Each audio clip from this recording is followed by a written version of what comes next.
প্রিয় দর্শক, আসসালামু আলাইকুম। দর্শক, আপনাদের প্রীতীয় শুভেচ্ছা জানিয়ে শুরু করছে আমাদের আজকের প্রতিবেদন। তো দর্শক, দেখতেই পাচ্ছেন আমাদের সামনে এক আপু দাঁড়িয়ে আছে। আমরা তার জীবনের গল্পটা শুনবো, জানবো আপু কেন আমাদের ইউটিউবের মাঝে আসলেন, তিনি কি বলতে চান। আপু আসসালামু আলাইকুম। ওয়ালাইকুম আসসালাম। কেমন আছেন? আমি ভালো আছি। আপনার নাম কি? আমার নাম তাসফিয়া। খুব সুন্দর নাম। তাসফিয়া আপু থাকেন কোথায়? আমার দেশের বাড়ি হলো মনে করেন যে চাঁদপুর। আচ্ছা, বরিশাল, চাঁদপুর। হ্যাঁ, চাঁদপুর। বর্তমান থাকেন কি চাঁদপুরেই? না, চাঁদপুরে থাকি না, ঢাকা থাকি। ঢাকা থাকেন। কি করেন? ছোটোখাটো একটা চাকরি করে আর কি, সেলাই মেশিনের। আচ্ছা, পরিবারে কে কে আছে? পরিবারে কেউ নয়, ভাই ভাবির কাছে থাকি।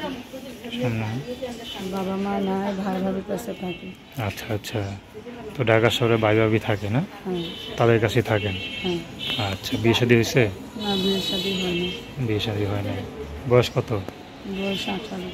মাশাআল্লাহ, বিয়ের বয়স তো হয়ে গেছে। তো এখন কি বিয়ে শাদী করবেন না আরও পরে করবেন?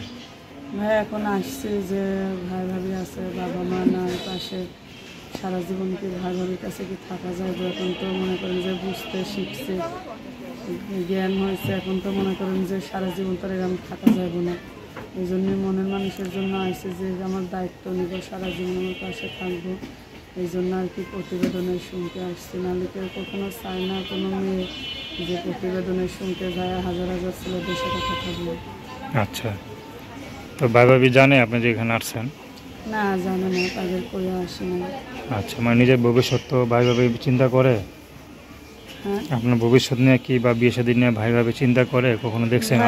ভাই ভাবি চিন্তা করলে কি হবে, কিন্তু পরের মেয়ে সে তার মনে করেন যে তার টেনশন কমই থাকবে। আচ্ছা, ভাই তো পারে না মনে করেন যে ভাবির জন্য কিছু বলতে। এখন এইদিকে মনে করেন বোনার এদিকে বউ কোন দিকে যাবে, এই জন্য আর কি নিজে আসছে যে সারা জীবন তো আর ভাই তো আপন, ভাবি তো আর আপন না।